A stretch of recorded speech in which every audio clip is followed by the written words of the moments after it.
ಹಾಗೆ ಹೇಳೋಣ, ಒಂದು ನಿಮಿಷ ನಾನು ಹೇಳ್ತೀನಿ, ಹೊಂಟೋತ್ರ ಹೇಳ್ತೀನಿ. ಸರ್ ನಮಸ್ಕಾರ. ನಮಸ್ಕಾರ. ಇವತ್ತು ಸಂಜೆ ಮುಗಿಲು ಪತ್ರಿಕೆಗೆ ತಮ್ಮ ಅಭಿಪ್ರಾಯ ಏನು ಹೇಳ್ತೀರಾ? ಸಂಜೆ ಮುಗಿಲು ದಿನಪತ್ರಿಕೆ ತುಂಬ ಹೊತ್ತುಗಳಿಂದ ಬರ್ತಾ ಇದೆ. ಅದರಲ್ಲಿ ಇಂಟರ್ನ್ಯಾಷನಲ್ ವಿಷಯಗಳು ಚೆನ್ನಾಗಿ ಬರ್ತಾ ಇದೆ. ವೇಣುಗೋಪಾಲ್ ಅವರ ಸಂಪಾದಕರು ಅವರಿಗೆ ನನ್ನ ಧನ್ಯವಾದ ತಿಳಿಸ್ತೀನಿ. ಯಾಕೆ ತುಂಬ ಒಳ್ಳೆಯ ವಿಷಯಗಳನ್ನ ಆಗ್ತಾ ಇದ್ದಾರೆ ಅವರು.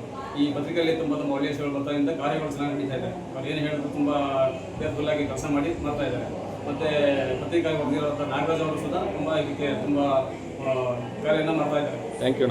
ನಾಗರಾಜ್ ಅವ್ರನ್ನ ಧನ್ಯವಾದಗಳು.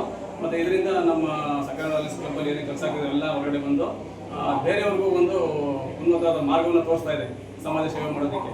ಈ ಸಂಜೆ ಮುಗಿಲು ಪತ್ರಿಕೆಯಿಂದ ತುಂಬ ಜನಗಳಿಗೆ ಅನುಕೂಲ ಆಗ್ತಾ ಇದೆ. ಇನ್ನೂ ಮುಂದೆ ಚೆನ್ನಾಗಿ ಅನುಕೂಲ ಆಗಲಿ ಅಂತೇಳಿ ನನ್ನ ಅಭಿಪ್ರಾಯ. ಇದಕ್ಕೆ ಸಂಜೆ ಮುಗಿಲು ಪತ್ರಿಕೆ ಇನ್ನೂ ಒಂದು ಸಲ ನಾನು ಧನ್ಯವಾದಗಳನ್ನು ತಿಳಿಸ್ತೀನಿ. ಖಂಡಿತ. ಯಾಕಂದರೆ ನಮ್ಮ ಅಲಯನ್ಸ್ ಸಂಸ್ಥೆಗೆ ಒತ್ತು ಕೊಡ್ತಾ ಇದ್ದಾರೆ. ಅಲಯನ್ಸ್ ಸಂಸ್ಥೆನ ಇವತ್ತು ಅತಿ ಹೆಚ್ಚು ಸುದ್ದಿಗಳನ್ನ ಆಗ್ತಾ ಇದ್ದಾರೆ. ಅದೊಂದು ವಿಶೇಷ. ಮಂಡ್ಯದಲ್ಲಿ ಕೂಡ ಬರ್ತಾ ಇದೆ. ತಮ್ಮ ಪರಿಚಯ? ನನ್ನ ಹೆಸರು ಕುಮಾರ್ ಅಂದ್ಬಿಟ್ಟು. ಮಂಡ್ಯ ಸಕ್ಕರೆ ಅಲಯನ್ಸ್ ಕ್ಲಬ್ನ ನಾವು ರಾಶಿಯಾಗಿದ್ದೇವೆ. ತುಂಬ 2 ವರ್ಷಗಳಿಂದ ನಾನು ಸಮಾಜ ಸೇವೆ ಮಾಡ್ತಾ ಬರ್ತಾ ಇದ್ದೀನಿ. ಈ ಸಂಜೆ ಮುಗಿಲು ಪತ್ರಿಕೆಯಿಂದ ನನ್ನ ಕಾರ್ಯ ಸ್ವಲ್ಪ ಇನ್ನೂ ಜನಗಳಿಗೆ ಅನುಕೂಲ ಆಗೋದ್ರಿಂದ ನಾನು ಇನ್ನೂ ಏನೇನು ಮಾಡಬೇಕು ಅಂತ ನನಗೆ ಅನಿಸ್ತಾ ಇದೆ. ಮತ್ತು ಬಡ ಮಕ್ಕಳು ಓದೋದಕ್ಕೆ ನಾನು ತುಂಬ ಅನುಕೂಲ ಮಾಡ್ತಾ ಇದ್ದೀನಿ.